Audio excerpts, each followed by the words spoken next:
Bien, ahorita les estoy compartiendo la presentación del día de ahora. No sé si ya la tienen visible.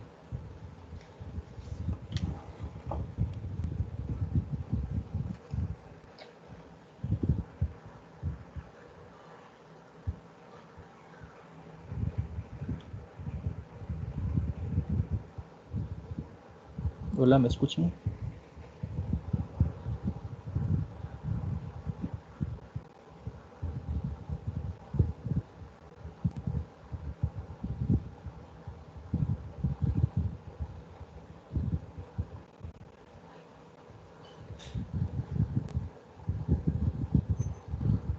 Ahorita les estoy compartiendo presentación. No sé si alguno me escucha o la puede visualizar ya. Ahorita como estoy compartiéndole la presentación, yo no puedo ver los mensajes. Así que de los que tienen micrófono, alguno que me oriente si ya le cargó o no la diapositiva. Sí, en mi caso sí se logra ver. También compañero Raúl dice que sí, ya le cargó a él. Bien, entonces iniciemos. La asignatura es Fundamentos y Metodología de la Investigación 2. Esta es la tutoría número 4 de la licenciatura Informática Educativa. Corresponde al día sábado 9 de mayo, ¿no? Tenemos lo que es la agenda, salud y bienvenida, luego el sondeo de lectura, luego tenemos el desarrollo que corresponde al contenido 2 de la unidad 2. Espero que ya lo hayan revisado para que podamos ir compartiendo en el camino.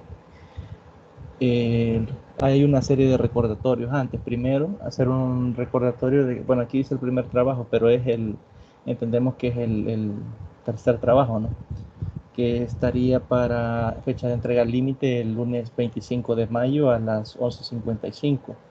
En este sentido, no habrá ningún periodo extra, es decir, cerrando la fecha y hora límite ya no se podrá entregar el trabajo. Por eso se les invita o se les recomienda a que lo hagan con anterioridad, es decir, que lo hagan días antes, pueden hacerlo el 24, incluso pueden hacerlo el 25, se les recomienda que lo hagan dejando un margen de tiempo por que pueda surgir algún problema en plataforma o cualquier otro inconveniente que pueda surgir, ¿no? Entonces ahí está el recordatorio, 25, el lunes 25 de mayo a las 11:55.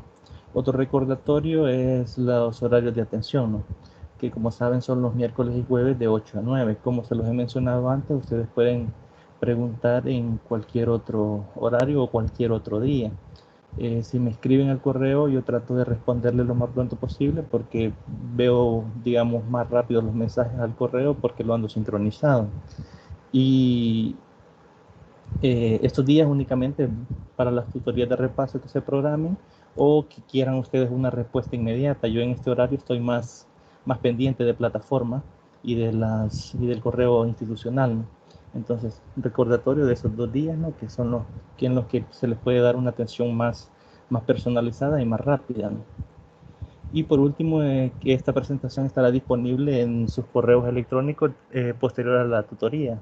Yo se las estaré enviando a todos al correo electrónico, nada más finalice para que ustedes la puedan tener y la puedan revisar si es el caso que cada uno guste hacerlo, ¿no? No sé si hay alguna pregunta o algún comentario de esta parte que quieran expresarlo.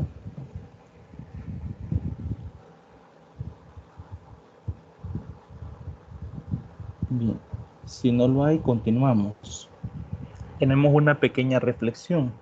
Eh, Dice que todos somos genios, pero si juzgas a un pez por su habilidad de trepar árboles, vivirá toda su vida pensando que es un inútil. No sé quién quiere colaborar. Voy a salir un poco de la presentación para que los que no tienen micrófono puedan escribirnos. Solo veamos la imagen y me dicen que comprendemos o que nos da para reflexionar lo que es esta frase. Ahorita estoy leyendo los mensajes que estén enviando sobre la reflexión. Pueden enviarlos y yo se los voy a leer acá a los que no tienen micrófono. Y si los que tienen micrófono quieren participar, pues este es el momento para que lo hagan.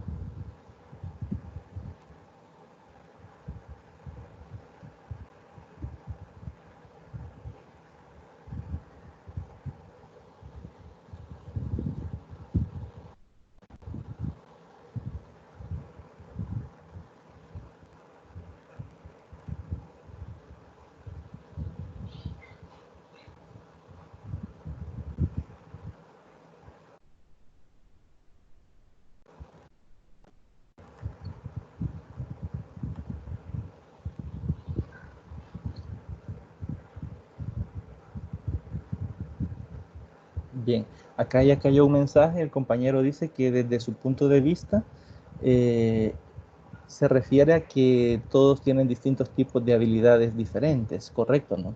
Por eso la imagen lo que nos proporciona, dice de que si juzgas a un pez por su habilidad de trepar árboles, todos sabemos que los peces son buenos nadando, no son buenos en los árboles, entonces vivirá toda su vida pensando que son inútiles. Entonces su comentario está bastante acertado, ya que va encaminado a eso, ¿no? Que no todos tenemos las mismas habilidades, no todos aprendemos al mismo ritmo, perdón, y por ende, si yo soy bueno para matemática y otro bueno para ciencia, para lenguaje, y yo no lo soy, pues cada quien tiene su área, ¿no? En la que se destaca, y esa es la que hay que potenciar, ¿no? En cada uno de nosotros y en cada uno de los estudiantes, ¿no? Ya cuando cada uno de ustedes esté ejerciendo. Entonces, hacia eso va encaminada la reflexión, ¿no? Y por eso es que los seres humanos somos complementarios, correcto, ¿verdad? Que es lo que decíamos. A veces hay un dicho bastante popular que creo que la mayoría conocemos, que dice de que lo importante no es saber hacer las cosas, sino tener el nombre de, y a eso vamos, ¿no? Que cada quien es bueno en algo y al final nos complementamos, como dice el compañero, ¿no? Tomamos las cosas buenas de las personas que sí las saben hacer o que sí son buenas haciendo esas determinadas acciones. Bien,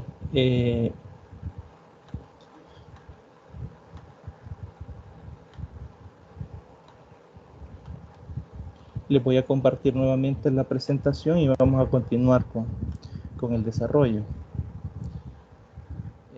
Tenemos lo que es un sondeo de lectura. Al igual que hicimos con la reflexión, también lo voy a estar leyendo para los que no tienen micrófono, tengan la oportunidad de participar. En este caso he planteado dos preguntas. Esas dos preguntas siempre van enfocadas a los contenidos que vamos a desarrollar el día de ahora, que son los que aparecían en las orientaciones académicas para que ustedes lo leyeran con anticipación, ¿no? La primera pregunta es si la investigación cualitativa sigue un proceso rígido y secuencial. Si su respuesta es sí o su respuesta es no, justifique el por qué. Dice que sí o el por qué dice que no. Y la segunda pregunta es si la investigación cualitativa se divide en dos partes. ¿Cuáles son esas dos partes? Esta es más sencilla, ¿no? Solo es identificar cuáles son las dos partes en las que se divide la investigación cualitativa. No sé si alguno... voy a salir un poco de la presentación. Si quieren leer las preguntas que están lanzadas acá para salirme y leer los comentarios, ¿no? Leer las respuestas que tienen cada uno de ustedes. Igual, si los que tienen micrófono pueden participar, pues también es la oportunidad de que lo hagan.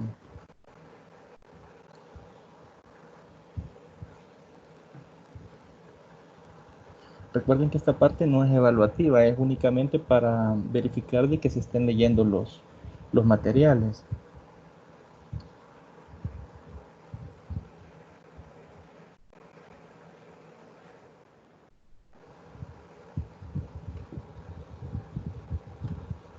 Bien, Moisés participaba de la reflexión. Nos decía que los seres humanos somos capaces de realizar lo que nos propongamos siempre confiando en nuestras habilidades. Es muy importante escuchar todo, pero retener solo lo que nos ayudará. Muy bien, Moisés, bastante acertado el comentario. También Angélica dice que cabe decir que los seres humanos somos distintos, por ende cada inteligencia, como dice Garner, debe ser eh, correcto, ¿no? La teoría de las inteligencias múltiples de Howard Gardner es bastante aplicada, ¿no? A nuestra reflexión, ¿no? Cada quien tiene diferentes formas en que aprende las cosas y no solo en que las aprende, sino cómo ve el mundo, ¿no? No todos lo vemos de la misma forma dependiendo del tipo de inteligencia que tengamos, así es la facilidad con que aprendemos determinados contenidos, ¿no? Con respecto a las preguntas que les acabo de lanzar, no sé si están escribiendo o tienen alguna participación. Una de las preguntas es la investigación cualitativa se divide hay dos partes en las cuales se divide, que ahí aparecen en el material. Esa es una. Y la otra es si la investigación cualitativa, el enfoque cualitativo sigue una forma secuencial y rígida. Sí, no y por qué.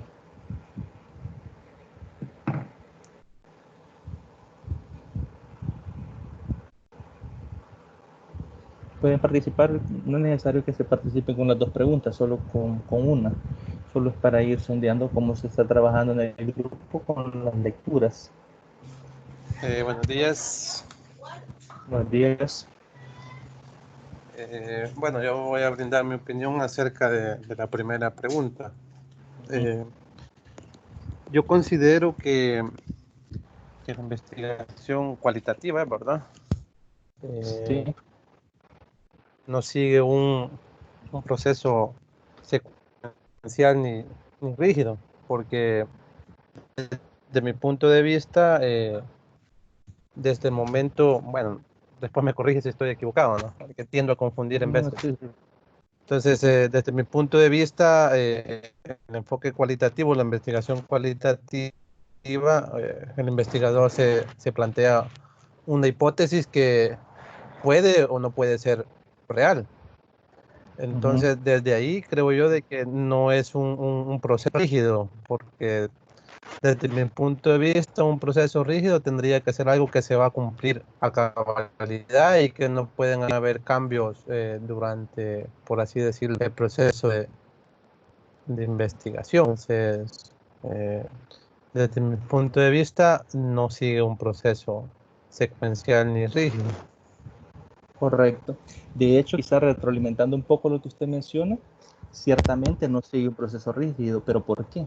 Porque a medida uno va conociendo el fenómeno, va entendiendo las cualidades, las características que el fenómeno presenta, el fenómeno que estamos estudiando presenta, puede ir adaptando la teoría que va a utilizar para abordar este fenómeno, ¿no? E incluso va conociendo diferentes elementos que tal vez no se tenían teóricamente sobre el fenómeno. Por eso es que no sigue un proceso rígido, porque se va adaptando. Incluso uno puede formular una hipótesis y cambiarla con respecto va surgiendo la información que estamos recopilando, ¿no? Entonces, por esa razón no es un proceso rígido ni secuencial. Entonces, muchas gracias por la aportación. No sé si los demás compañeros tienen algún comentario. Ahorita nos faltaría la segunda pregunta, ¿no? Que estaba un poco más sencilla, ¿no? Que la investigación cualitativa se divide en dos ramas. ¿Cuáles son esas dos ramas?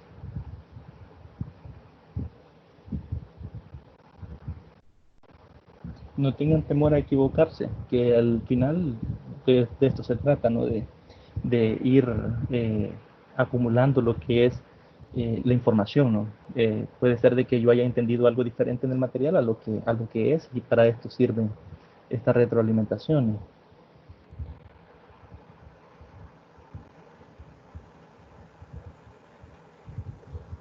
Según lo que se entiende del resumen del contenido, ¿Hola? según lo que se entiende del resumen del contenido es de que cuando se refiere a que se divide es la clasificación, ¿verdad? Entonces, esta se Sí, divide en dos, los estudios correcto, descriptivos y los estudios interpretativos. correcto, así es. De hecho, eso es lo que vamos a ver más adelante, ¿no? Cada característica de cada uno de esos, ¿no? Como dice el compañero Alexis, se divide en dos, que serían estudios descriptivos y los estudios interpretativos, ¿no? Muchas gracias por la participación. Les voy a compartir nuevamente la presentación y vamos a continuar con el desarrollo. Bien. Primero, ¿qué pasa en el material? Nos define qué es un enfoque cualitativo. Primero nos dice que el enfoque cualitativo también se guía por áreas o temas significativos de investigación. ¿Qué quiere decir esto? Que también toma aquellos problemas de la sociedad que tienen algún interés o alguna importancia particular, ¿no? Es decir, que no es que el enfoque cualitativo se toma solo aquellas investigaciones que son simples, sino que también toma áreas que son complejas, ¿no? También dice que no sigue un proceso rígido y secuencial, que es lo que la primera pregunta se enfocó en este punto. ¿Va? Esto puede desarrollar preguntas e hipótesis antes, durante y después de la recolección y análisis de los datos. ¿Qué nos dice esto? Porque al no ser un proceso rígido, nosotros vamos conociendo elementos del fenómeno que estamos estudiando que tal vez no se tenían teóricamente plasmados al inicio cuando se planteó la investigación, y a través de la recolección de datos y el análisis de los datos podemos ir cambiando esa teoría que nosotros hemos estado formulando o la que teníamos formulada previamente. Imaginemos que planteamos una hipótesis y nos damos cuenta con la recolección de la información, de la investigación cualitativa, de que esa hipótesis ya no es relevante o que está sucediendo algo diferente con el fenómeno que no hemos considerado en nuestra hipótesis. Si fuese un proceso rígido, no permitiría cambiarla o modificarla. En el caso de la investigación cualitativa, al darse cuenta con los datos de que se puede mejorar o que no es, digamos, suficientemente acertada la teoría que hemos planteado o la hipótesis que hemos establecido, entonces podemos irla modificando, ¿no? Y esto se puede hacer en cualquier parte del proceso cualitativo, es decir, puede que yo ya haya planteado mi hipótesis y 2 días después encuentre algo diferente, lo modifico y 4 días después otra cosa quizás un poco más interesante y así, ¿no? Y de eso dependerá bastante la profundidad con la que se desarrolle la investigación. Dice también que se basa en un método indagatorio o exploratorio, muchas veces previo al cuantitativo. ¿Qué quiere decir esto? Que muchas veces hay investigaciones cuantitativas que utilizan previo a la recolección de datos métodos cualitativos para conocer o investigaciones cualitativas para conocer información valiosa, ¿no?, de la cual pueden recabar información. Por ejemplo, imaginémonos que nosotros estamos estudiando el embarazo en adolescentes y no sabemos de qué edades a qué edades hay más embarazos. Antes de ir y recabar esa información cuantitativa, yo puedo realizar una investigación cualitativa y investigar, ¿no?, bajo qué edades se da más el índice de niñas embarazadas, ¿no? Entonces, ahí yo, antes de aplicar un método cuantitativo, he realizado una investigación cualitativa. Entonces, por eso dice que muchas veces es previo al método cuantitativo, porque se utiliza para recolectar información que nos ayude a potenciar las herramientas de otro método, para afinar las preguntas de investigación o proponer nuevas preguntas en relación a la cuestión de estudio. Es lo que les mencionaba, ¿no? Puede que la indagación cualitativa nos ayude a decidir qué factores nos interesa más estudiar, ¿no? Ahora bien, nos preguntamos cuál es el objetivo de la investigación cualitativa. Primero, es el de proporcionar una metodología de investigación que permita comprender el complejo mundo de la experiencia vivida desde el punto de vista de las personas que lo viven. ¿Por qué es que es tan importante esto? Si nosotros nos enfocamos en la parte cuantitativa o en las investigaciones cuantitativas, estas sí siguen diseño rígido y no les importa ni la experiencia, ni la conducta de las personas, ni cómo interactúan estas personas. Entonces queda como un vacío, ¿no?, en una investigación cuando se hace únicamente de forma cuantitativa, que serían estos elementos que son los que proporcionan las personas que viven en sí el fenómeno como tal. Entonces, a raíz de eso, el objetivo de la investigación cualitativa es precisamente investigar estos fenómenos, ¿no?, es decir, la experiencia de las personas y cómo les afecta y a veces cómo interactúan.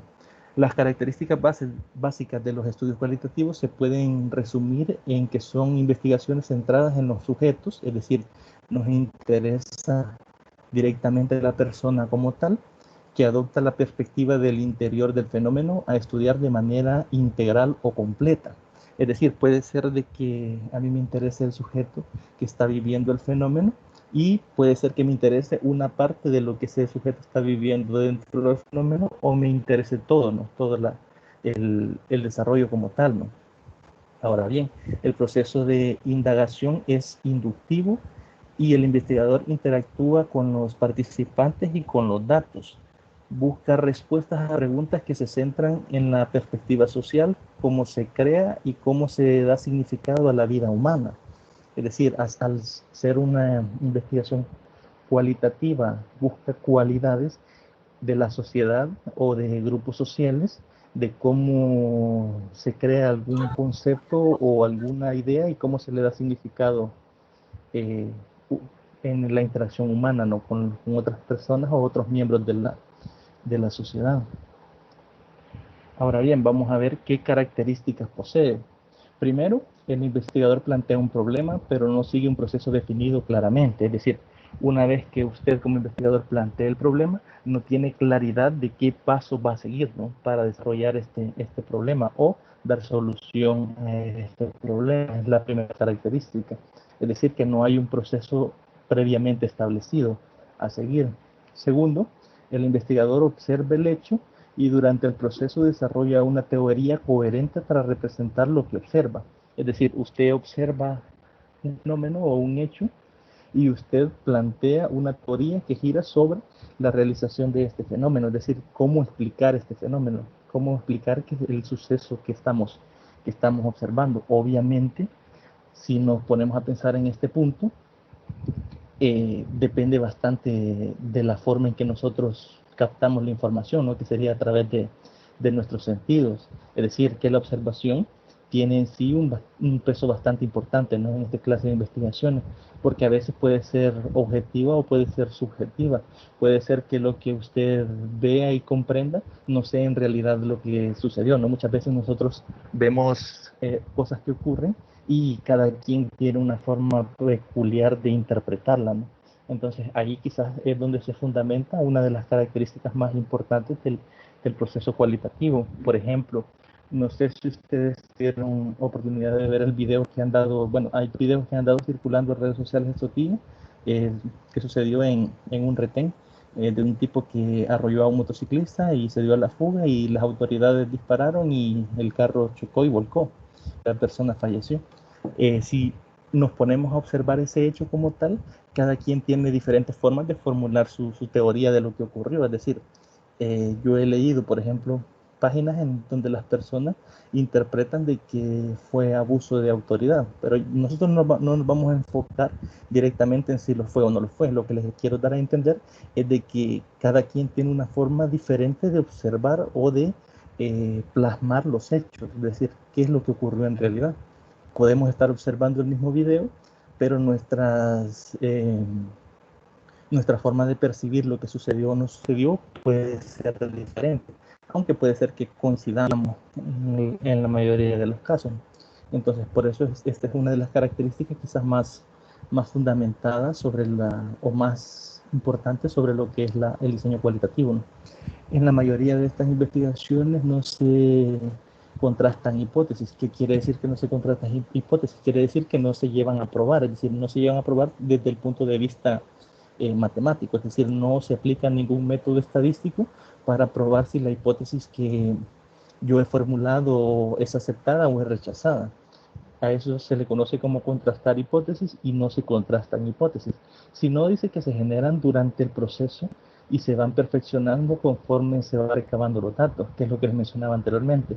No se establece una hipótesis, se recolectan los datos y se prueba si la hipótesis es acertada o no, si se acepta o se rechaza, sino que se establece una hipótesis, se procede a la recolección de datos y durante se están recolectando los datos se va modificando la hipótesis. Y así sucesivamente hasta que se finaliza la investigación. Cuando se han realizado todas estas modificaciones conforme a la información que se ha obtenido, se tiene la hipótesis al final ya aceptada como verdadera porque ha sido producto de los datos que se han recogido, ¿no? A diferencia de la cuantitativa, que en la cuantitativa sí directamente establecemos una hipótesis y con la recolección de los datos buscamos probar si la hipótesis es aceptada o no. Entonces, quizás la característica deben tener en mente en este sentido es que no se contrastan hipótesis, o por lo menos no se contrasta como se hace matemáticamente con la cuantitativa. Luego, la otra característica es que el enfoque se basa en métodos de recolección de datos no estandarizados ni predeterminados completamente. ¿Qué quiere decir? Que no se utilizan datos estandarizados o instrumentos estandarizados, que no vamos a tomar un cuestionario de internet que ya haya sido probado, sino que más bien vamos a elaborar nuestras propias preguntas o sí podemos tomar preguntas que estén en esos test, pero enfocadas a nuestro contexto.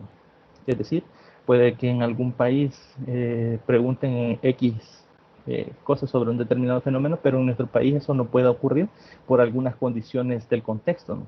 Entonces, tendríamos que reformular, pero lo ideal en este caso sería que cada quien se elabore, ¿no?, sus preguntas. Ya vamos a ver más adelante qué características van a tener esas preguntas. No se estaría utilizando ninguna de los test estandarizados que se conocen, ¿no? Y esa sería quizás la característica primordial de lo que menciona acá, ¿no? Luego dice, en un método, es un método holístico, es decir, busca considerar los datos como un todo, sin reducirlo a sus partes. Si se fijaban en el método cuantitativo, se hacía lo contrario, ¿no? Se separaba el fenómeno, partes puntuales, se analizaban por separado y luego se proponía una generalización, ¿no? A raíz de esto. En este caso no. Aquí no se puede elaborar por partes, sino que se consideran todos, ¿no? En este caso, en un fenómeno particular se tendría que considerar el contexto, la persona, cómo lo vive la persona, etcétera, ¿no? La aproximación cualitativa evalúa el desarrollo natural de los sucesos, es decir, no hay manipulación de la realidad. ¿Qué quiere decir esto? No sé si recuerdan que cuando hablábamos del método cuantitativo le mencionaba yo que pueden tener dos grupos cuando hacen casos experimentales, el cual, digamos, si lo hacemos con medicamentos, a uno se le da alguna pastilla, digamos, que se esté probando para alguna enfermedad y a otro se le da un placebo o no se le da nada y se evalúa cómo se comporta la enfermedad con estos elementos. En ese sentido, sí hay una manipulación de la realidad, pero esto es posible hacerlo porque trabajamos únicamente con datos cuando es el enfoque cuantitativo, pero en este caso no, en este caso la realidad sucede de forma natural y nosotros no tenemos posibilidades de intervenir en ella, es decir, no podemos manipularla, sino que más bien lo que tenemos que hacer es observarla y hacer anotaciones o plasmar lo que interpretamos de lo que está sucediendo en la realidad. Ahora bien, ¿qué técnicas de análisis utiliza el enfoque cualitativo? Primero debe considerarse que aunque la recolección y análisis de los datos usualmente se maneja en etapas separadas, en realidad en un enfoque de este tipo estas tareas están muy relacionadas. Si nos vamos siempre a compararlo con el enfoque cuantitativo, primero nosotros recolectamos los datos, los tabulamos y luego los analizamos. En el enfoque cualitativo no.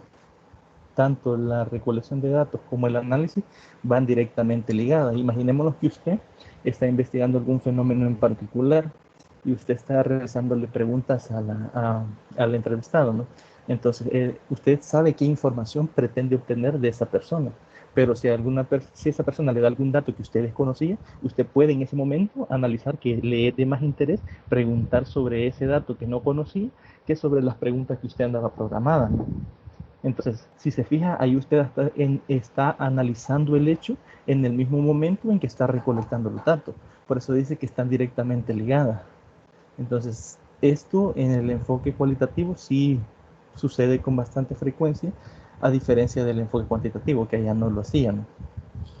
En la investigación cualitativa se consideran que estos dos procesos tienen siempre a solaparse, es decir, estar unidos o estar uno sobre otro, o incluso a considerarse como parte de una misma actividad, ya que el investigador debe examinar y analizar conforme está en contacto con la fuente proveedora de los mismos, que es lo que le mencionaba en el momento de realizar la entrevista o la observación, es donde estamos haciendo el análisis y a la vez estamos recopilando la información, tomándose para ello notas de campo acerca de las interpretaciones que van formándose, las cuales pueden incluso abrir nuevos aspectos para estudiar o explorar.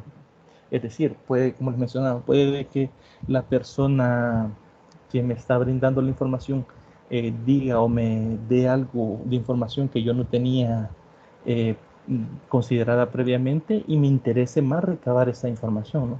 Puede que sea de más utilidad, ¿no? Entonces, por eso que dice que puede que se vaya formando, ¿no? Es decir, se vaya tomando estas notas y se vaya interpretando y formándose la nueva realidad, ¿no? Sobre los aspectos que se están investigando. Como resultado, la ejecución de una herramienta de recolección de datos da pie a nuevas oportunidades, resultados inesperados o temas emergentes. Lo mismo, ¿verdad? Que les mencionaba, puede ser de que obtengamos información nueva, novedosa, que nos interese más incluso que el propio tema que estábamos investigando, y esto da pie a nuevas investigaciones, ¿no? Posteriormente para otras personas o para el mismo sujeto que la está desarrollando, ¿no? Entonces puede dar nuevas oportunidades, es decir, nuevos temas emergentes para ser investigados o de importancia para poder realizar investigaciones en el futuro.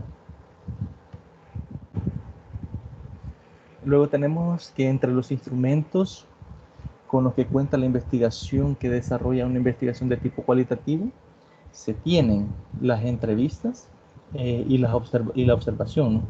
Las entrevistas pueden estar divididas en tres clases, ¿no? Las estructuradas, que estas utilizan preguntas abiertas y cerradas. Las semiestructuradas, que estas utilizan, digamos, preguntas, bueno, en las estructuradas utilizan únicamente preguntas cerradas. Las semiestructuradas pueden utilizar preguntas abiertas y cerradas o mezcladas, ¿no? Ambas. Y las no estructuradas, que ahí se le da pie a la persona de que pueda desarrollar opiniones o contextualizar, ¿no? Lo que es el fenómeno como tal. Y el otro método que sería la entrevista. Vamos a revisar cada uno de estos de forma separada, ¿no? Comenzando por la entrevista, definiendo qué es una entrevista. Bien, la entrevista consiste en el diálogo entre dos o más personas en el que los participantes asumen dos roles bien definidos. Obviamente, uno es el que está entrevistando y el otro es el entrevistado, ¿no? Uno de ellos desea obtener información de su interlocutor, por lo que realiza una serie de preguntas y entabla un diálogo. Desde este punto de vista, cuando vamos a utilizar esta técnica o esta forma de recolección de información, obviamente tenemos que formularnos preguntas, ¿no? O por lo menos conocer el tema a profundidad, el tema que deseamos indagar, para poder, mediante la entrevista, las preguntas que se van realizando, ir reformulando otras que encaucen a la información que deseamos obtener, ¿no? La entrevista no se considera una conversación normal, sino que se le atribuye un carácter formal, con una intencionalidad que lleva implícitos unos objetivos englobados en una investigación. Es decir, mi objetivo puede ser conocer alguna determinada parte de lo que sucede en un fenómeno determinado, y yo debo de tener claro qué pretendo lograr con esas preguntas, qué información pretendo recibir. Y por eso dice que depende de la intencionalidad, ¿no? Hacia unos objetivos determinados por el investigador. Luego tenemos cómo se clasifican las estructuradas y no estructuradas. Las estructuradas dice que requiere de la planificación de forma en que se desarrolla la entrevista. Se planifican las preguntas a realizar y durante su ejecución el entrevistador actúa como moderador, evitando que se desvíe del desarrollo de lo estipulado en la planificación. Se caracteriza por el manejo de preguntas cerradas, es decir, únicamente preguntas de sí y no, o que ya la respuesta está previamente determinada, ¿no? en la pregunta. En este caso, aquí hay dos elementos quizás que son fundamentales. Uno es que el entrevistador actúa como moderador, es decir, usted cuando hace las preguntas tiene que encauzar a que la respuesta vaya siempre sobre la línea que a usted le interesa, ¿no? Y la otra es que se evite que la persona desvíe el desarrollo, es decir, que se salga del tema o que hable de otras cosas que no sean de interés para, para lo que nos concierne en cuanto a la investigación que estamos desarrollando.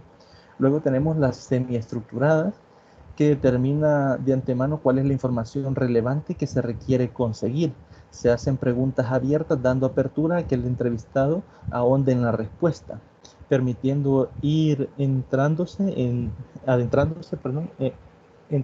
temas, pero requiere de una gran atención por parte del investigador para poder encauzar los temas de interés. Desde este punto de vista, aquí sí se le da una oportunidad a que la persona se exprese, puede expresar opiniones. Es más difícil en este sentido poder recabar información puntual porque requiere bastante de la respuesta que da la persona, y si se le da la apertura de que se extienda, digamos, en su respuesta, puede de que no esté encauzado directamente a la información que nos interesa o no nos interesa recolectar, ¿no? En ese sentido. Y las no estructuradas, sin guión previo, y pese a que se tiene información previa respecto al tema, el objetivo de esta entrevista es obtener la mayor cantidad de información. La entrevista se va construyendo a medida que avanza y las respuestas y las actitudes del entrevistado juegan un papel importante, del entrevistador, perdón, juega un papel importante en el proceso. Requiere gran preparación por parte del investigador, documentándose previamente sobre todo lo que concierne a los temas que se desarrollan. Bien, de acá les pregunto a ustedes, si ustedes fueran a desarrollar una investigación cualitativa, ¿qué tipo de preguntas o qué tipo de entrevista les gustaría hacer? ¿Estructurada, semiestructurada o no estructurada, y por qué?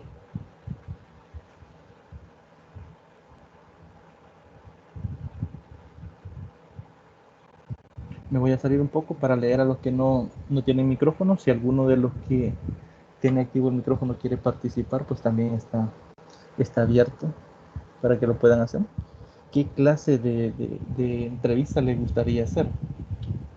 ¿Estructurada, semiestructurada o no estructurada, y por qué?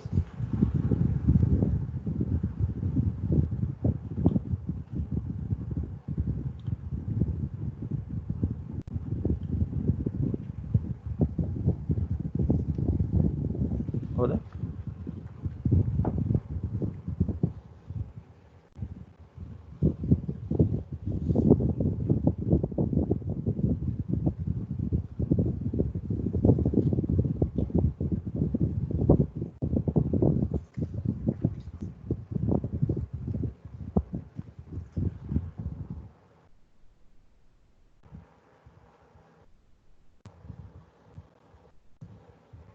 Hola.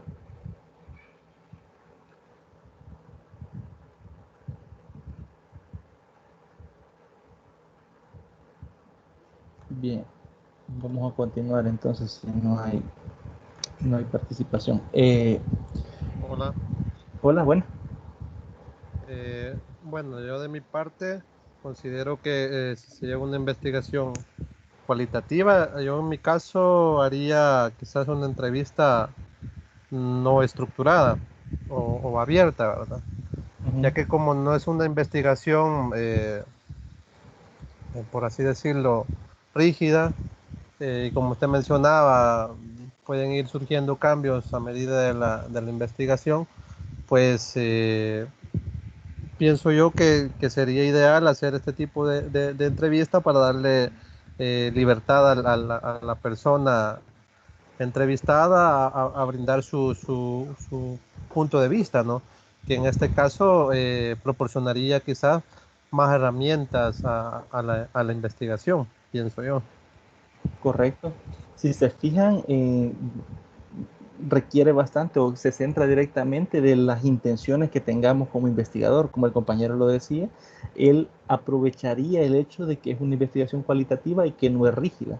Haría una entrevista no estructurada para tener, digamos, esa gama de oportunidades de identificar temas o elementos del fenómeno que quizás él no conoce o no se conocía. Entonces, depende bastante de la intención del investigador, es el tipo de entrevista que realice, ¿no? En este caso, el compañero, como bien lo recalcó, es por eso, ¿no? Al ser abierto, a él le interesa recabar la más información, digamos, o el cúmulo más grande de información que tenga relación con el fenómeno que él esté estudiando. Muchas gracias por la participación. Vamos ahora a lo que es la preparación de una entrevista. El éxito de la ejecución de esta herramienta de enfoque cualitativo se basa en la planificación, por lo que es vital tener en claro el objetivo de la misma y definir qué deseamos obtener a través de ella. Primero, tendríamos que definir objetivos, luego identificar a los entrevistados, luego formular las preguntas, luego lugar a donde se realizará la entrevista y el tipo de preguntas. Primero, ¿por qué es importante tener claro el objetivo? Porque necesitamos saber qué necesitamos saber del fenómeno, definir qué aspectos son importantes para nuestra investigación sobre los aspectos que vamos a tratar con la persona entrevistada, y también es importante identificar a los entrevistados, es decir, a quiénes vamos a entrevistar, a quién va a ser la persona, y cabe mencionar de que esta persona que vamos a entrevistar tiene que caber o estar elegida dentro de un perfil que encaje con el contexto que estamos estudiando. Por ejemplo, si estudiamos el embarazo, no vamos a ir a buscar a personas o digamos buscamos síntomas o principales afecciones del embarazo, no vamos a ir a buscar a personas que no estén embarazadas, no vamos a buscar mujeres que no estén embarazadas, ¿no? A eso se refiere con identificar a los entrevistados. Vamos a buscar personas que encajen dentro del perfil o que nos puedan dotar de información que sí están en primera línea o viviéndolo en primera persona, ¿no? Ahora, la formulación de preguntas, el uso del lenguaje que se ha manejado por el interlocutor, contextualizando las preguntas para evitar la ambigüedad, es decir, puede que yo le haga una pregunta que sea ambigua, entonces la persona no va a saber qué responder o no responda bajo la línea de interés de la investigación o de nuestra investigación. La manera en que se formulen las preguntas es determinada en el éxito es determinante en el éxito de la aplicación del instrumento. El lugar donde se realizará la entrevista es importante porque las personas se pueden distraer, ¿no? Dependiendo de dónde se realice. Hay que considerar las características que favorecen el desarrollo de la entrevista, evitando elementos distractores que entorpezcan su desarrollo. El tipo de preguntas que se ajustan mejor al objetivo planteado, realizar las preguntas abiertas, cerradas o una combinación de ambas. Si nos fijamos, estas directamente van ligadas con el objetivo, que es qué necesitamos saber. Es decir, las preguntas deben ir directamente a recabar la información que nos hemos planteado en el objetivo que hemos definido. ¿Por qué? Porque si definimos un objetivo en particular de información que necesitamos saber y preguntamos otra cosa, pues no nos serviría de nada toda la información que recabemos. Es decir, para el objetivo que nos hemos planteado, nos serviría de mucho conocer información que no tiene nada que ver con nuestro interés en la investigación. Entonces, por eso es importante tener claro que el objetivo va directamente ligado con las preguntas que vamos a plantearnos directamente. Luego la otra es la observación, ¿no? La observación directa del fenómeno objeto de estudio en una herramienta valiosa en el campo, ya que nos ofrece información sobre sus características y factores que inciden sobre él. Si se fijan, acá les he puesto una lupa y a una persona que está siendo observada. Obviamente, si vamos a observar un fenómeno y queremos que ocurra de forma natural, no, por ejemplo, si alguno ha visto lo que es el documental de las maras, los que han hecho el que falleció, Cristian Poveda, él grabó cómo ocurrían los hechos, pero sin que se dieran cuenta. Ese es un factor importante. ¿Por qué? Porque si se hubieran dado cuenta, pues creo que en el mismo acto lo hubieran matado, pero el punto de esto es que ellos actuaron como normalmente lo hacen porque no estaban bajo la lupa o no lo sabían en ese momento. Entonces, este punto quizás es bastante importante dependiendo del fenómeno que vamos a observar. Les mencionaba en la tutoría anterior que cuando se hacía la investigación o la recolección de datos de cómo está funcionando el programa de SMATE, seleccionaban 3 estudiantes y separaba una persona a la par de los 3 estudiantes y veían qué hacían y anotaban la forma en que abordaban los problemas, si los solucionaban, cuáles complicaciones tenían, y ahí andaban ellos un test donde estaban marcando qué hacía el estudiante. Obviamente esto, bueno, visto desde mi punto de vista, no era bueno porque el estudiante se ponía más nervioso, ¿no? Probablemente si se le hubiese dejado en su, digamos, en su libertad, ¿no? Es decir, mejor se hubieran puesto cámaras o algo, o observarles de otra forma, o mediante la observación de lejos o algo, ¿no? El estudiante hubiera actuado diferente, pero al sentir la presencia de alguien que estaba anotando y viendo lo que hacía, creo yo que infería bastante en la conducta que tenía el estudiante. Obviamente, como esa era una investigación cuantitativa, a ellos no les interesaba, digamos, socialmente el acercamiento con el estudiante, es decir, no les interesaba si el estudiante se ponía nervioso, no, lo que les interesaba era recopilar datos si hacía o no lo que estaba en el test que ellos andaban, ¿no? Entonces, en la investigación cualitativa sí importa bastante los comportamientos que tengan las personas dentro del fenómeno que estamos estudiando, ¿no? Si es un fenómeno que esté pasando de forma natural, Al haber obtenido los datos adecuados y fiables, dice, correspondientes a las conductas, eventos y situaciones perfectamente identificadas en un contexto teórico. Es decir, nosotros tenemos contextualizado el problema teóricamente hablando y mediante la observación apegamos lo que observamos a lo que tenemos teóricamente de ese fenómeno como tal. Ahora bien, las características de este método. Es un procedimiento empírico por excelencia, tradicional y a la vez el más usado. ¿Por qué creen que es el más usado? Porque es mucho más fácil recabar información de esta forma. Por ejemplo, si queremos hacer una investigación sobre estudiantes, conducta de estudiantes en los recreos o algo así, es muy fácil irnos, sentarnos de lejos y estar observando qué sucede, ¿no? O cómo se interrelacionan, por ejemplo, jefe-empleado en una empresa, ¿no? Es mediante la observación, pero aquí cabe un gran problema, que es el hecho de que lo que yo observe sea algo apegado a la realidad de lo que está sucediendo, ¿no? Se establece una relación concreta e intensiva entre el investigador y el hecho social o los actores sociales, de los que se obtienen datos que luego se sintetizan para desarrollar la investigación. Se basa en la utilización del sentido de la vista y requiere del desarrollo de las habilidades intuitivas. ¿Por qué requiere del desarrollo de habilidades intuitivas? Porque hay que, digamos, comprender lo que estamos observando, ¿no? O ser los más objetivos posibles. Podemos ser subjetivos, pero eso no nos serviría en nuestra investigación, sino que lo que hemos observado sea en realidad lo que explique qué está pasando en la realidad, ¿no? Entonces a eso se requiere el desarrollo, o para eso se requiere el desarrollo de las habilidades intuitivas, ¿no? Ahora bien, la clasificación de las preguntas a efectuar, es decir, qué tipo de preguntas podemos efectuar. Primero tenemos las preguntas de identificación. Son aquellas que se desean indagar sobre las características individuales del entrevistado, como por ejemplo la edad, el sexo, la profesión, la nacionalidad, etc. También tenemos las preguntas concretas, referidas a hechos puntuales, son una especie de pregunta cerrada.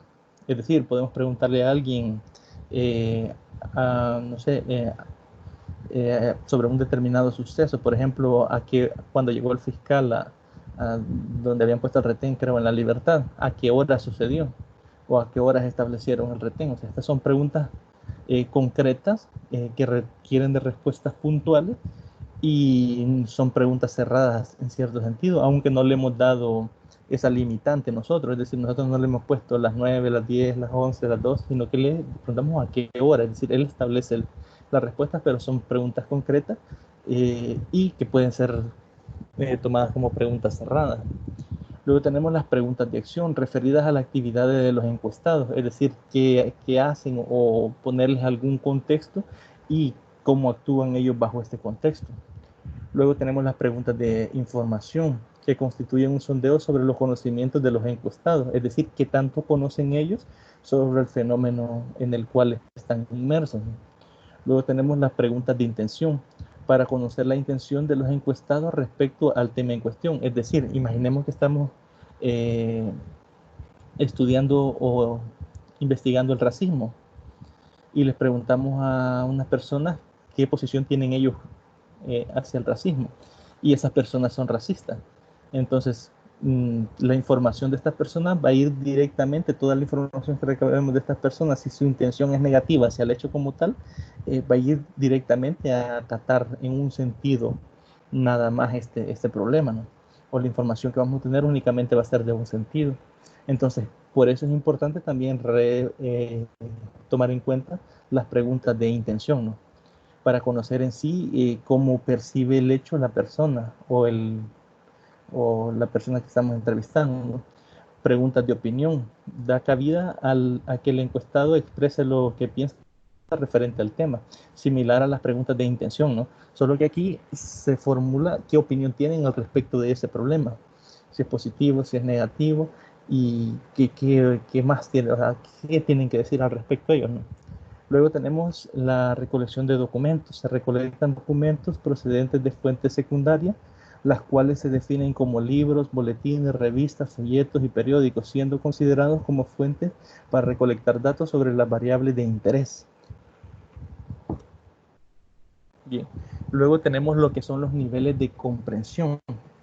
Tenemos la subjetiva, interpretativa y la positiva. Si se fijan, esto es como una cadena, ¿no? Primero pasamos por la interpretación subjetiva, luego pasamos a la comprensión interpretativa y luego pasamos a la comprensión positiva. Veamos la primera.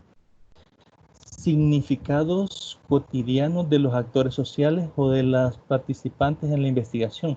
Se basa en las características individuales de cada ente participante, ya que la comprensión y percepción de todo ser humano se basa en el condicionamiento ejercido por su relación con el entorno, antecedentes y demás factores condicionantes. Es decir, la persona que está dentro del fenómeno como tal tiene una forma de ver el problema o el fenómeno como tal. Es decir, muchas veces dicen de que es más fácil que alguien vea el problema desde afuera que desde adentro, pero es por lo mismo, que él conoce los antecedentes, es decir, lo que ha ocurrido antes con este fenómeno, los factores que son condicionantes dentro del fenómeno y tiene una forma de expresarlo diferente, ¿no? Entonces, esa sería la primera comprensión, que es comprender esa comprensión subjetiva, es decir, cómo la persona o la información que recopila o que nos proporciona la persona está ligada al proceso, ¿no? Y luego pasamos a lo que es la interpretativa, que es el significado que ya le da a usted como investigador. Es decir, ya nosotros no vamos a trasladar directamente la comprensión subjetiva, es decir, lo que nos dice el entrevistado, sino que nosotros debemos de interpretarla con base a estos elementos que serían los antecedentes, ¿no? Y los factores que condicionan el fenómeno. Entonces, pasamos ya como investigadores nosotros a darle un significado que le damos a la comprensión subjetiva, es decir, a lo que nos proporcionó la persona entrevistada o el participante, mediante un estudio profundo en el que se hace un análisis global de los resultados obtenidos. Es decir, puede ser que yo haya realizado entrevistas a 8 personas, vamos a poner un número limitado, 8 personas, y yo observo la respuesta de estas personas y yo voy comparando esa respuesta a esas preguntas. Estas 8 personas están dentro del fenómeno estudiado, pero probablemente concuerden 5, digamos. 5 concuerden en algo, entonces ya paso yo a darle una interpretación a esta comprensión, ¿no? a la comprensión interpretativa, es decir, ya le damos un significado como investigador, a esta información, ¿no? Mediante el análisis de estos datos, ¿no? Entonces, posteriormente a eso pasamos a lo que es la comprensión positiva, que es el significado que da el investigador a los hechos objetivos de la situación. Está basada en la interpretación de las condiciones previas desarrolladas en las comprensiones interpretativas. Es decir, si se fijan, esto es una cadena. Pasamos de la información que nos da la persona, comprendemos cómo le afecta a esta persona, los antecedentes que esta persona conoce sobre este problema, los factores que condicionan el problema como tal. Luego nosotros tenemos que pasar a analizar estos factores, es decir, a analizar toda esta información recopilada, y luego pasamos a lo que es la comprensión positiva, que ya es darle significado a estos resultados, ¿no? Es decir, a todo ese cúmulo de información que hemos obtenido. Ahora bien, dice la simplicidad a la hora de expresar un concepto es el más alto grado de complejidad de una teoría. Es decir, obviamente yo como investigador no voy a complicar la información que he recabado, es decir, no voy a buscar generalizaciones demasiado complejas, ¿no? O buscándole teorías caóticas, ¿no? Que no sean fácilmente dominadas por las personas, sino que debe ser de forma simple para expresar lo que está ocurriendo dentro del fenómeno. Es por esto, y sin menospreciar de lo que venga más adelante, podemos definir la investigación cualitativa como sigue: el estudio de la gente a partir de lo que dice y hace las personas en el escenario social y cultural. Es decir, la investigación cualitativa es el estudio directamente de las personas y las sociedades o los grupos sociales en los escenarios sociales y culturales, es decir, cómo nos interrelacionamos como seres humanos en las diferentes culturas. Por eso les puse una imagen acá de los diferentes países. Por ejemplo, nosotros, nuestra cultura como país, El Salvador, si la comparamos con Honduras, si la comparamos con México, tienen muchas diferencias, ¿no? Entonces, un estudio desarrollado en El Salvador sobre algún tema determinado puede ser diferente a un estudio desarrollado en México sobre ese mismo tema, ¿no? Entonces, ¿por qué? Porque depende bastante de la cultura, la forma en que nos interrelacionamos y la forma en que actuamos, ¿no? Suele ser diferente. Incluso la forma de hablar, de hecho, ya es diferente, aunque sea siempre español, son variaciones. Hay palabras nuestras que ellos no entienden y hay palabras de ellos que nosotros no entendemos. Entonces, todos estos elementos culturales y sociales eh, pueden estudiarse en fenómenos que sean el mismo fenómeno, pero que a raíz de las culturas o la forma en que interactuamos como sociedad, vamos variando, ¿no? Por ejemplo, actualmente, quizás un ejemplo palpable es cómo se está abordando lo que es la crisis de la pandemia, ¿no? Con lo del coronavirus. Todos los países, incluso en nuestra región, se han actuado de forma diferente, ¿no? Algunos han tomado medidas más drásticas que otros y es el mismo fenómeno. Entonces podemos investigar cómo reaccionan las poblaciones ante las medidas tomadas por su gobierno, ¿no? Podría ser una investigación cualitativa que esté englobando el mismo fenómeno, pero los resultados serían muy diferentes, ¿no? Porque las medidas son diferentes y culturalmente las personas las adaptan de forma diferente. Incluso yo he tenido la oportunidad de ver videos quizás en Facebook, que quizás es la red que más suelo revisar, donde salen personas de otros países que catan las recomendaciones que está dando el presidente de nuestro país. Entonces eso es bastante llamativo porque no es algo habitual, no es algo que suceda con bastante frecuencia, ¿no? Entonces es bastante llamativo el hecho de que esa clase de cosas ocurran.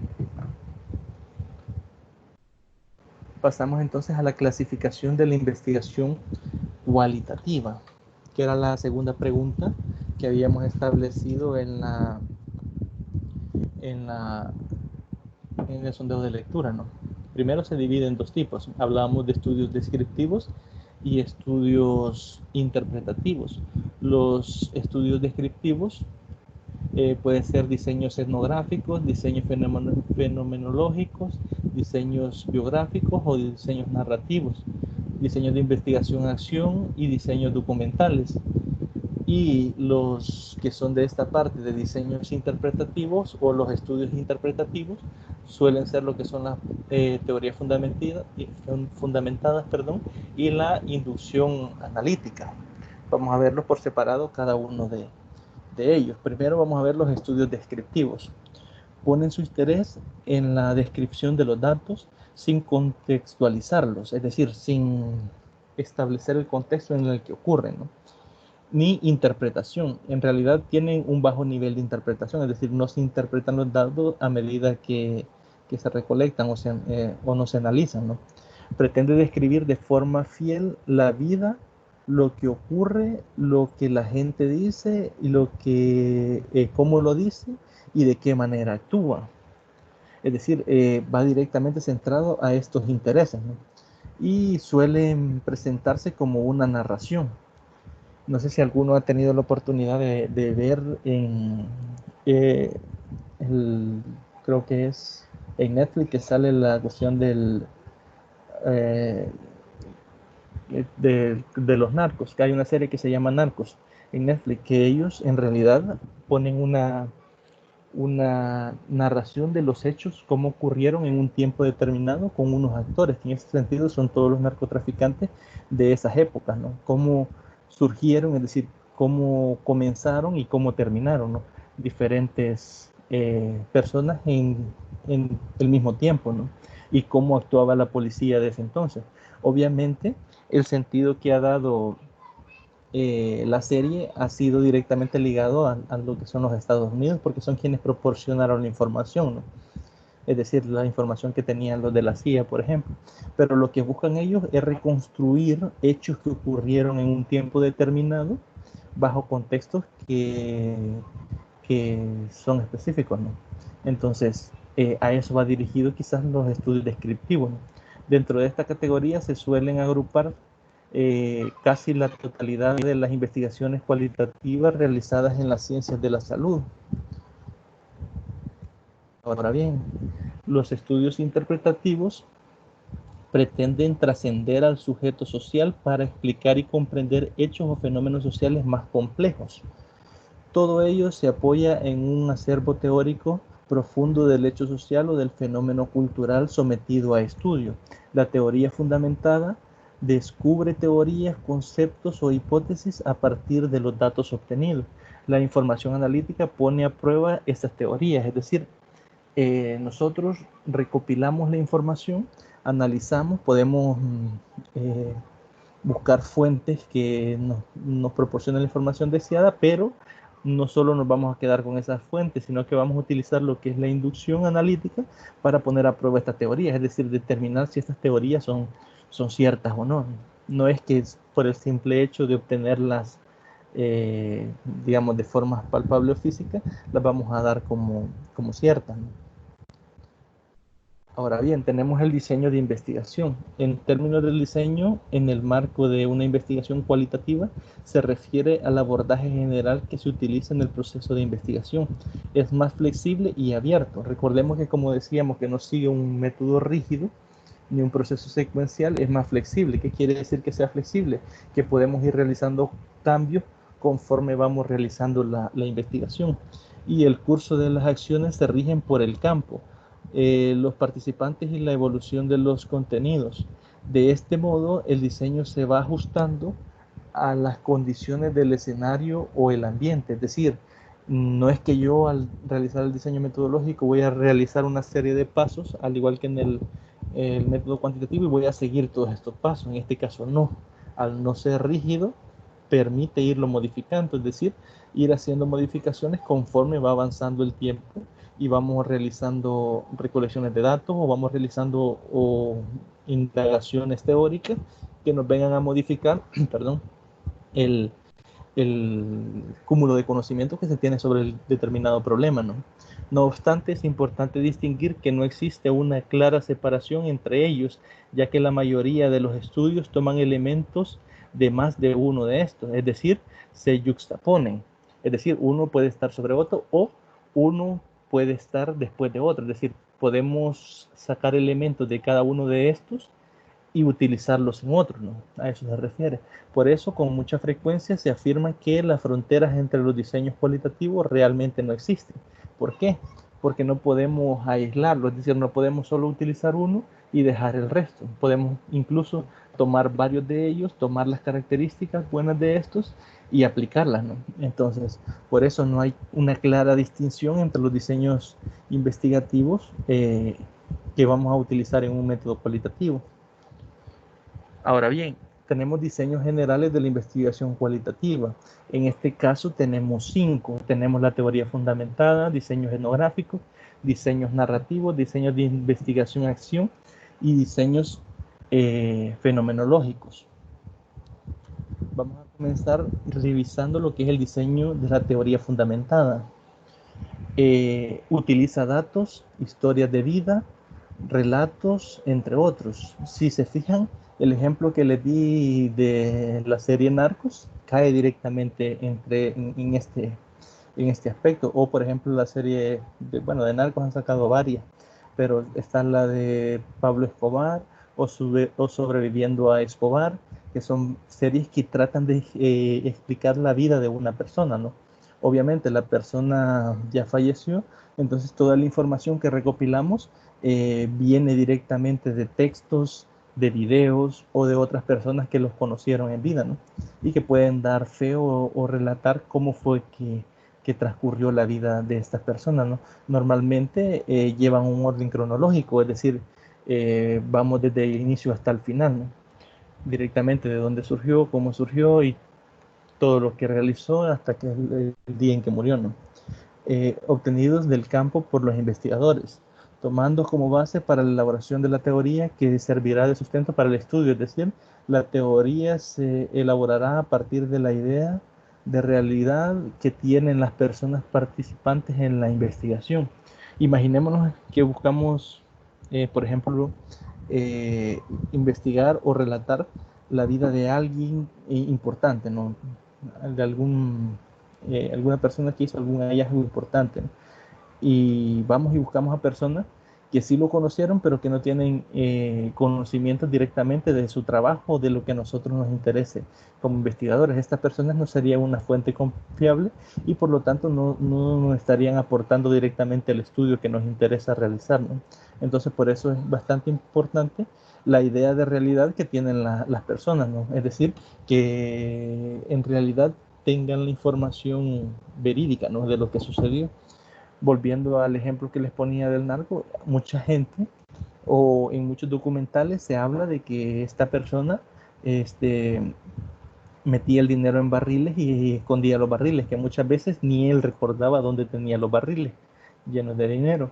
Entonces, obviamente, si lo confrontamos, estas informaciones que ha surgido de la gente, digamos, que rodeaba o que vivía cerca de donde él lo hacía, donde salieron, digamos, esta información, con la información que tienen, por ejemplo, el que estuvo preso, Popeye creo que le decía, que él hablaba de que eso era mentira, que él cuando, o sea, tenía el dinero en caletas, pero no eran barriles, o sea, caletas eran unas estructuras que hacían de cemento y ahí metían, digamos, el montón de dinero en bolsas. Entonces, y aquí ya hay una confrontación de los hechos de las personas que estaban a su alrededor, digamos, fuera del el proceso natural o del fenómeno como tal, con alguien que sí estuvo dentro. Entonces, allí difiere bastante la realidad de lo que cada persona interpreta, ¿no?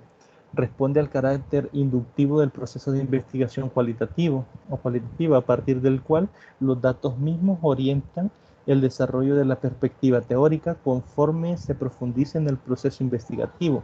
La teoría fundamentada no comprueba una hipótesis, sino que genera conceptos originales e hipótesis como resultado del método. Es decir, aquí nosotros no vamos a plantear una hipótesis y posteriormente vamos a probar esta hipótesis o vamos a ir modificando esta hipótesis, sino que aquí primero investigamos, obtenemos la información, la analizamos y luego generamos a raíz de esta información que hemos obtenido resultados. Pueden ser conceptos, pueden ser hipótesis como resultado de este método.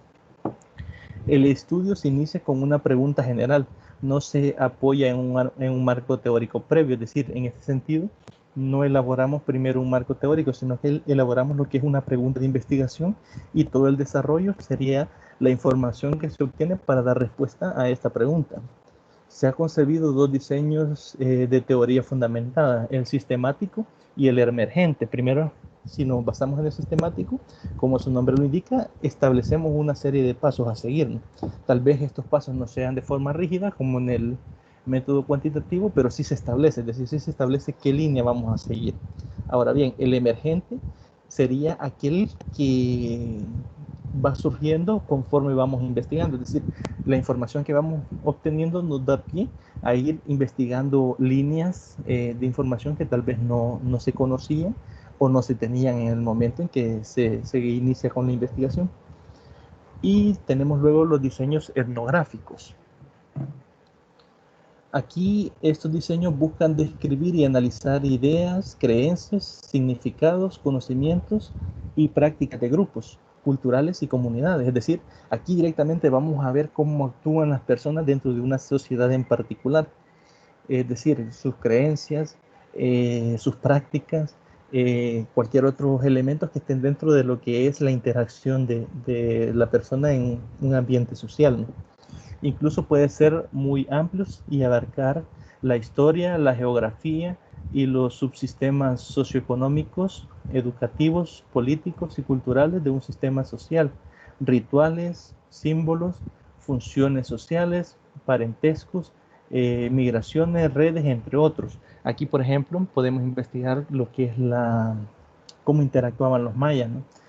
Cuál era su forma de recolectar, por ejemplo, la siembra, cómo contabilizaban eh, el ganado o la producción de alimentos.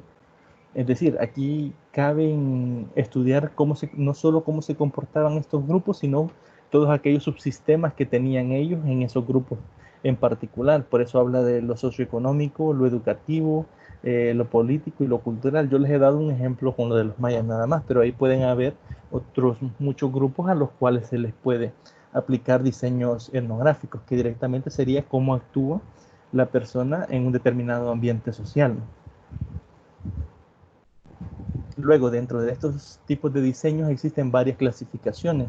Por ejemplo, Creswell en 2005 los divide en 5 tipos, que serían los diseños realistas o mixtos, los diseños críticos, los diseños clásicos, los diseños microetnográficos y por último los estudios de casos culturales. También, por su parte, Boyle en 2003, basándose en el tipo de unidad social estudiada, lo divide también en 5 tipos. En este caso tiene lo que son los etnografías procesales, etnografías holísticas o clásicas, etnografías particulares, etnografías de corte transversal y etnografías etnohistóricas. En el material o en el resumen de la unidad 2, de los 2, no aparecen en el material lo que son cada uno de estos. Si ustedes gustan, pueden ir y buscarlo, indagarlo de qué trataba cada uno de ellos, pero ya eso ya es a libertad de cada uno. Como pueden ver, de ninguno de los dos ahí en el material o en el resumen al menos aparece de qué trataba cada uno de ellos. Tenemos también lo que son los diseños narrativos. En los diseños narrativos, el investigador recolecta datos sobre la historia de la vida y experiencia de determinadas personas para describirlas y analizarlas. Son de interés las personas en sí mismas y su entorno.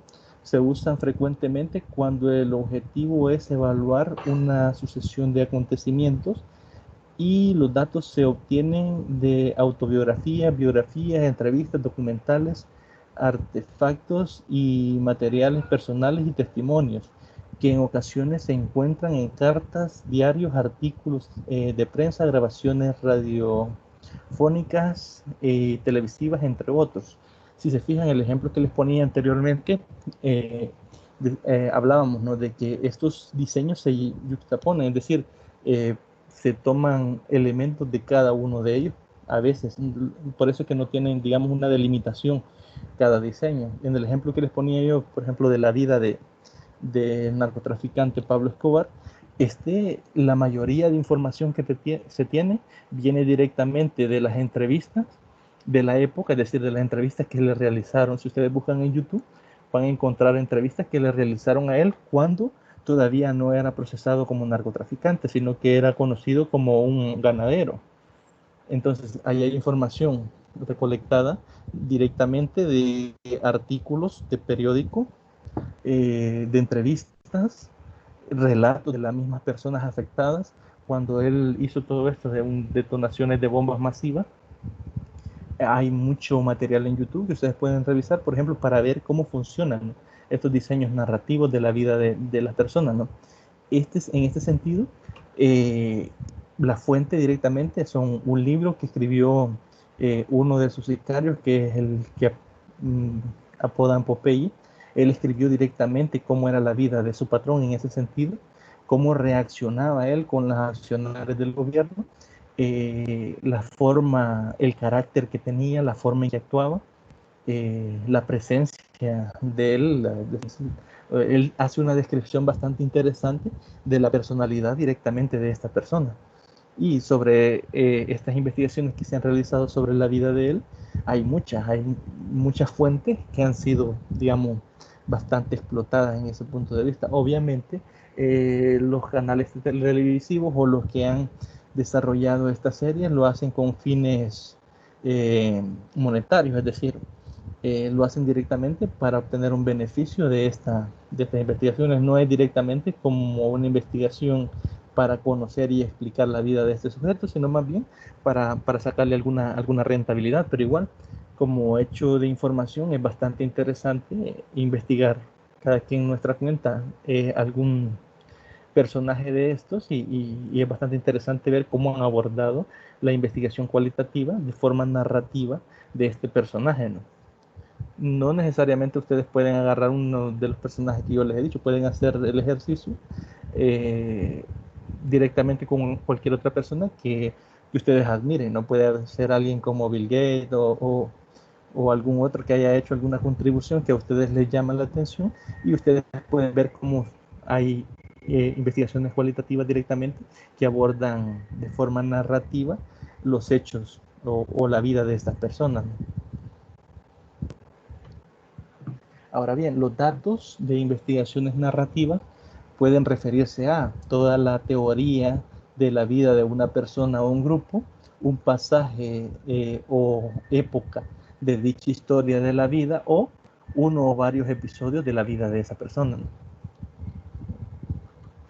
El investigador analiza diversas cuestiones: la historia, la vida, el pasaje o los acontecimientos en sí, el ambiente en el cual vivió la persona o el grupo de personas, o los hechos que sucedieron, ¿no?, en ese tiempo, las interacciones, las secuencias de eventos y los resultados, ¿no?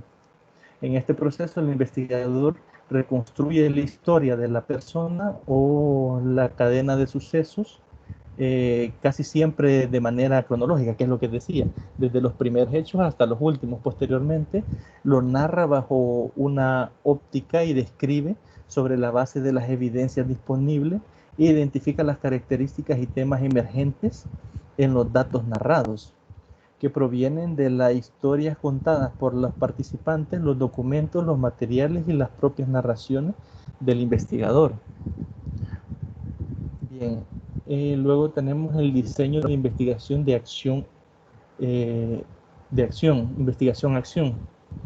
La finalidad de la investigación-acción es resolver problemas cotidianos inmediatos y mejorar las prácticas concretas. Su propósito fundamental se centra en aportar información que guíe a una toma de decisiones para programas, procesos y reformas estructurales. Los participantes que están viviendo un problema son los que están mejor capacitados para abordarlo en un entorno natural. Es decir, las personas que viven el proceso son los únicos que pueden ser abordados en un entorno natural, no porque ellos son los que viven el fenómeno. No sirve de nada meter a una persona que no vive, por ejemplo, si estudiamos las características de las pobrezas de un enfoque cualitativo, no vamos a meter a alguien que tiene un estatus económico bueno a que se haga pasar o a que viva como viven las personas más pobres de nuestro país, y porque no es alguien natural, es decir, no es alguien que esté bajo la influencia de este fenómeno investigado como tal, ¿no? La conducta de estas personas están influidas de manera importante por el entorno natural en el que se encuentra, que es lo que les mencionaba. Por ejemplo, si hacemos una investigación cualitativa de por qué las personas o los jóvenes ingresan a esos grupos, entonces estas personas tienen una forma diferente de ver o están influidos por el entorno en el cual se encuentran. Entonces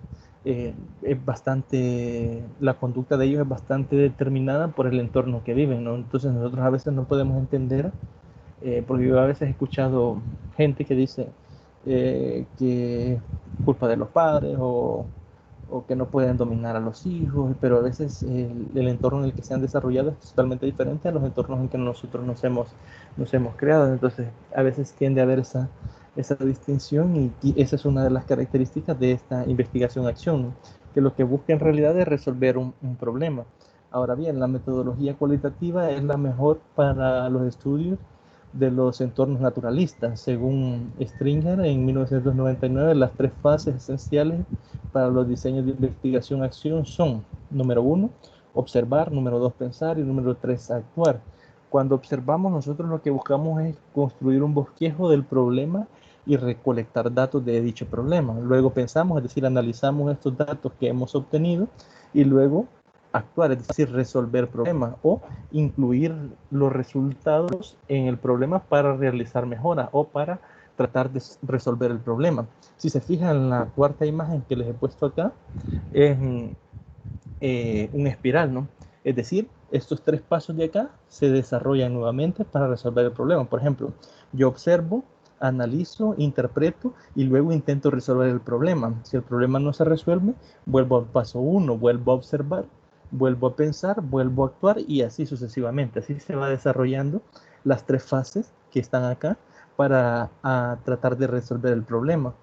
Posteriormente, dice, Creswell en 2005 divide a los diseños fundamentados de investigación-acción en dos clases, los prácticos y los participativos. Y luego pasamos al último, que son los diseños fenomenológicos. En este caso, dice, estos diseños se enfocan en las experiencias individuales subjetivas de los participantes. Responden a la pregunta, ¿cuál es el significado, la estructura y la esencia de una experiencia vivida por una persona o un individuo o un grupo o una comunidad específica respecto a un fenómeno? El centro de la indagación de estos diseños reside en las experiencias del participante o los participantes, no sé si son varios o si solo es uno.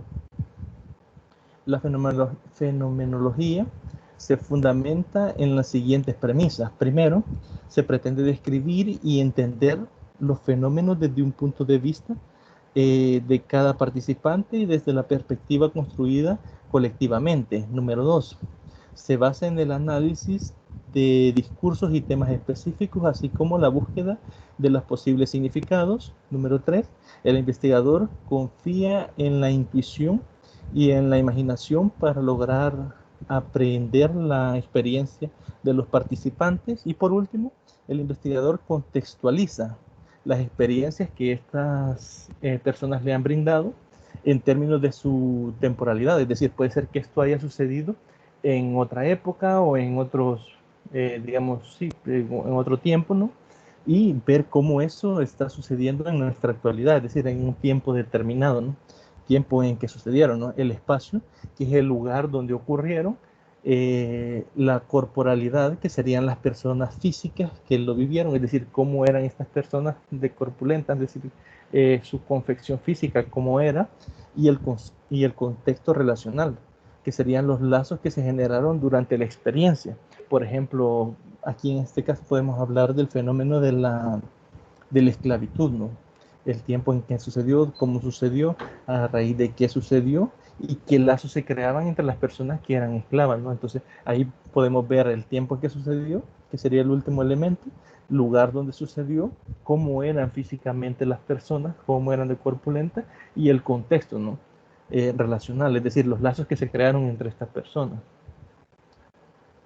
Y con eso estaríamos finalizando lo que es el material propuesto para la tutoría del día de ahora. Si tienen alguna pregunta, duda o comentario, lo pueden hacer. Bueno, aquí dice Criseida que ella vio una serie donde en el cementerio guardaban el dinero. Si se fijan, a veces salen estas fuentes de información que no se sabe si son, nosotros no tenemos forma directamente, si no las investigamos, de saber si son ciertas o no, ¿no?